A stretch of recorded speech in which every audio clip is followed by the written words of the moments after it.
우리는 보통 성전이라는 말을 떠올릴 때에 대부분 눈에 보이면서도 가시적인 건물로서의 성전을 먼저 생각할 것입니다.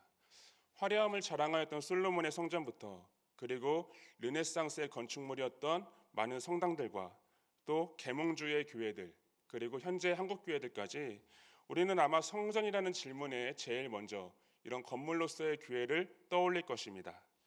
물론 포괄적인 의미에서 이런 건물로서의 교회가 잘못된 것은 아니지만, 실제 성전이라는 커다란 범주 안에서 볼 때 단순히 눈에 보이는 건물만을 우리는 성전이라고 이야기하지 않습니다.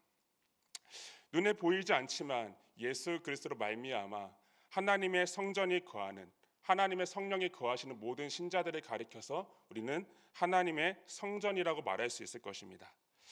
그래서 우리가 이 성전에 대한 정의, 그리고 성전에 대한 생각을 할 때 성전은 화려한 건물로 이루어진 것이 아니라 바로 우리 신자들의 모습이 그 성전 자체라는 것을 먼저 기억해야 될 것입니다.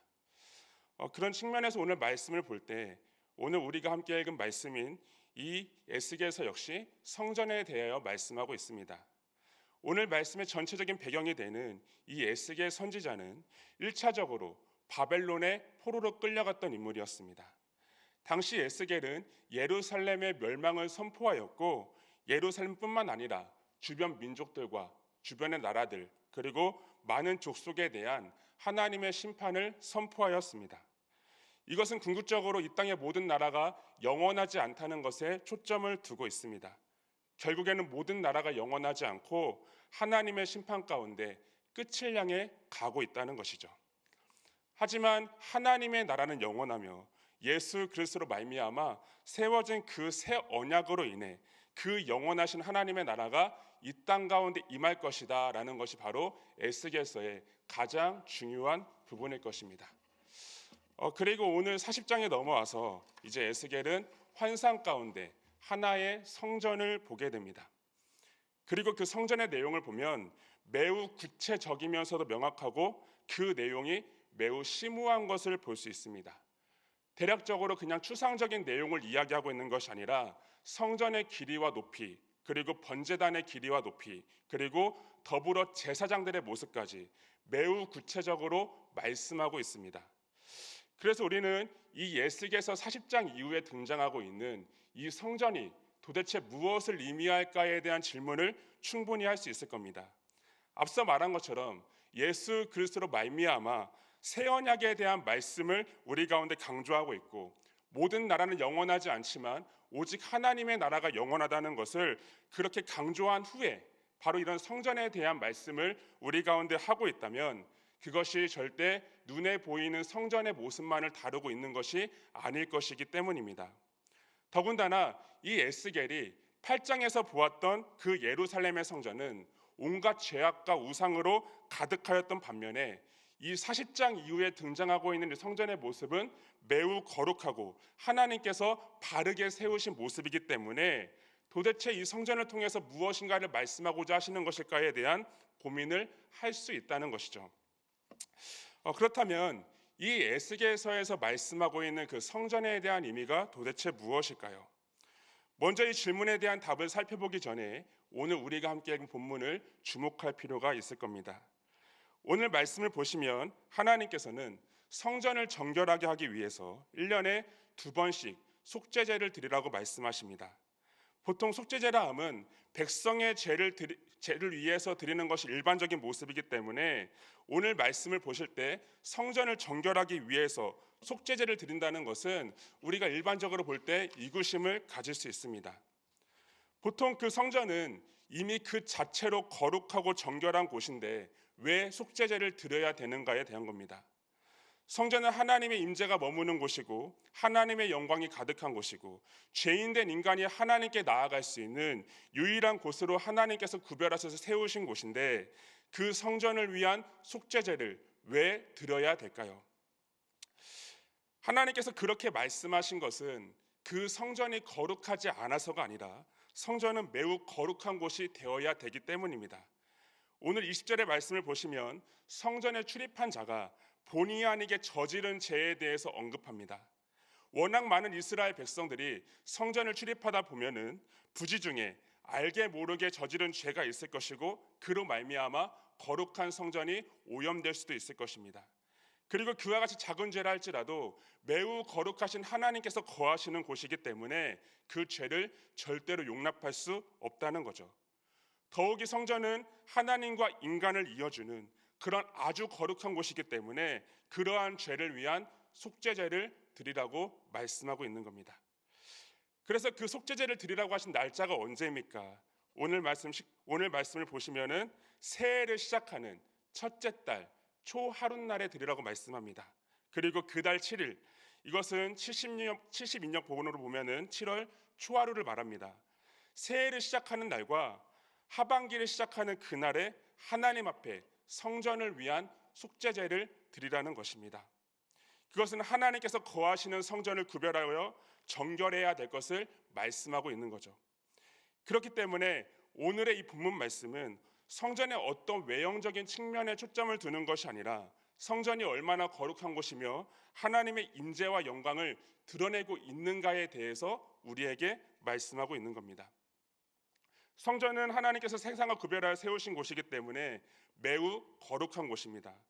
죄인된 인간이 하나님께 나와 사죄의 은총을 받을 수 있는 곳이었고, 그리고 하나님께서는 그와 같은 목적으로 성전의 모든 것들을 따로 구별하셨습니다. 세상을 상징하는 뜰과 하나님을 예배하는 성소, 그리고 하나님께서 거하시는 지성소까지 하나님은 그 모든 것들을 따로 구별하여 세우셨습니다. 그래서 이 성전은 그 거룩하신 하나님의 모형을 우리에게 직접적으로 보여주고 있는 거죠. 그리고 이러한 모형을 뛰어넘어 실제 성전은 하나님의 영광이 가득하였던 곳이고 하나님께서 거룩하게 임재하셨던 곳입니다. 여러분, 솔로몬이 성전을 봉헌할 때 어떤 일이 있었습니까? 하나님의 영광이 가득하였다고 합니다. 영광 중에 계신 그 하나님께서 그 거룩하신 임재로 하나님의 성전을 가득 채웠다고 합니다. 그리고 우리가 읽지 않았지만 에스겔서 44장을 보면은 에스겔에게 하나님께서 성전에 하나님의 영광이 가득한 것을 보여주십니다. 그리고 그 영광이 얼마나 압도적이었는지 에스겔은 그 자리에 땅에 엎드리고 누웠다고 이야기합니다. 하나님의 그 무한하신 영광 앞에 에스겔은 그저 아무것도 할 수 없었다는 것이죠. 이와 같이 성전은 그 자체로 하나님의 임재가 가득한 곳이지만 중요한 사실은 그 성전은 완전하지 않다는 것입니다. 오늘 말씀에서 속죄제를 드리라는 것은 이 성전이 매우 거룩하고 하나님의 영광이 거한다는 것을 알려주고 있는 것이지만 그 자체로 완전하지 않다는 것이죠. 해마다 1년에 2번씩 속죄제를 드려야 되었고 그 속죄제를 통해서만 이 성전의 온전한 기능을 할 수 있었습니다. 만약 성전이 그 자체로 완전하였다면 1년에 2번씩 속죄제를 드릴 필요가 없었겠죠. 하지만 그 성전 자체의 기능을 다하기 위해서는 이와 같이 1년에 2번씩 속죄제를 드렸어야 되었고, 그것은 아무리 하나님께서 구별하여 세운 성전이라 할지라도 그 자체가 완전하지 않다는 것을 우리 가운데 보여주고 있는 것입니다. 뿐만 아니라 이 땅의 모든 나라가 영원하지 않은 것처럼 이 땅에 하나님께서 세우셨던 성전도 영원하지 않았습니다. 화려한 영광을 자랑했던 솔로몬의 성전은 바벨론에 의해 무참하게 파괴되었고, 제2성전이라고 말하고 있는 포로기 이후 예수님 당시의 성전 역시 예루살렘의 멸망과 동시에 파괴되었습니다. 결국 이 땅의 성전은 완전하지 않다는 것이고 결국에는 영원하지 않다는 것이죠. 하지만 그 영원한 성전을 이 땅 가운데 세우시기 위해서 이 땅에 오신 분이 계신데 바로 그분은 예수 그리스도이십니다. 예수 그리스도께서는 당시 성전으로서의 기능을 다하지 못하고 외식과 인간의 욕망에 사로잡혀서 사용되고 있던 그 성전을 헐어버리라 말씀하시면서 그것을 사흘 만에 다시 일으키시겠다 말씀하셨습니다. 당시 예수님의 제자들도 예수님께서 그런 말씀을 하셨을 때에 그 뜻이 무엇인지 알 수 없었습니다. 하지만 예수님께서 십자가에서 죽으시고 3일 만에 부활하셨을 때에 비로소 그 뜻이 무엇인지 알게 되었죠. 십자가에서 죽으심으로 그분은 성전에서 드려졌던 구약의 모든 제사가 예표하고 있던 단 한 번의 제사를 하나님께 드리셨습니다. 구약의 제사는 매번 드려야 될 정도로 완전하지 않았습니다.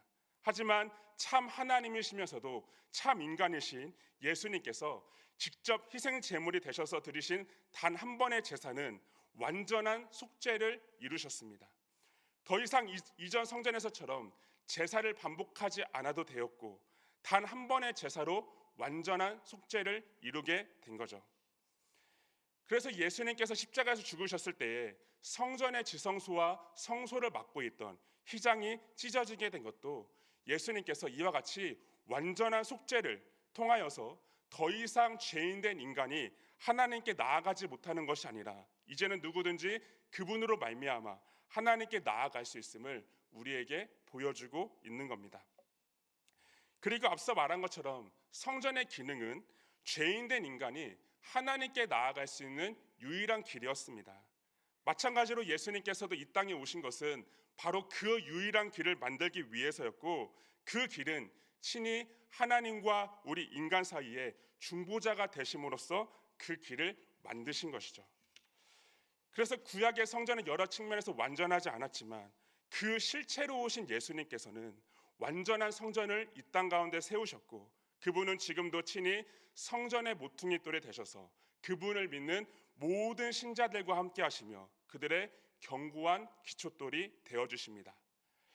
그래서 성경을 보면은 우리가 하나님의 성령이 거하시는 하나님의 성전이라는 사실을 굉장히 강조하고 있습니다.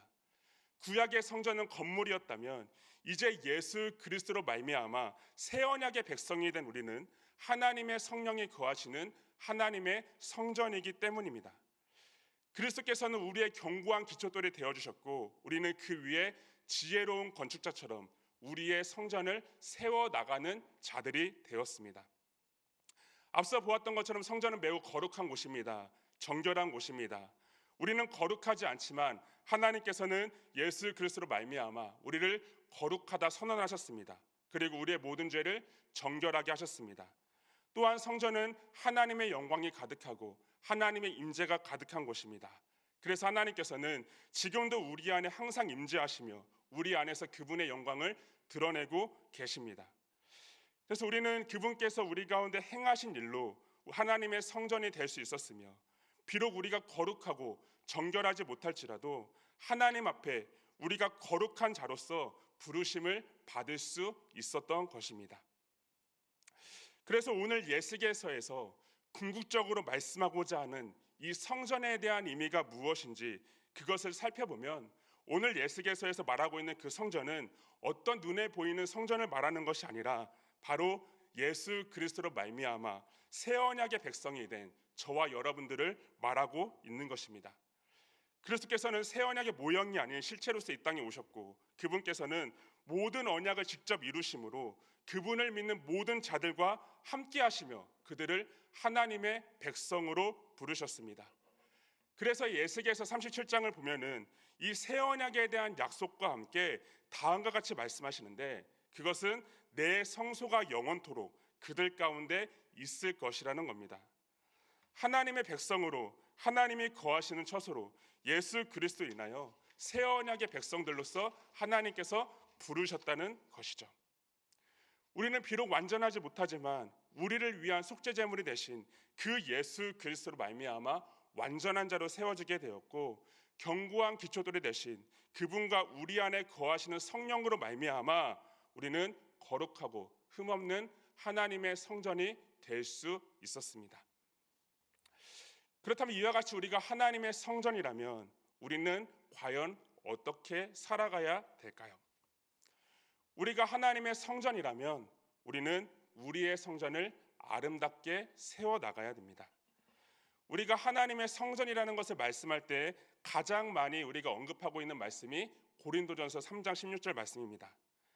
고린도전서 3장의 전체적인 문맥을 보면은 우리가 하나님의 성전이라고 말하기 전에 사도 바울은 지혜로운 건축자에 대한 말씀을 합니다.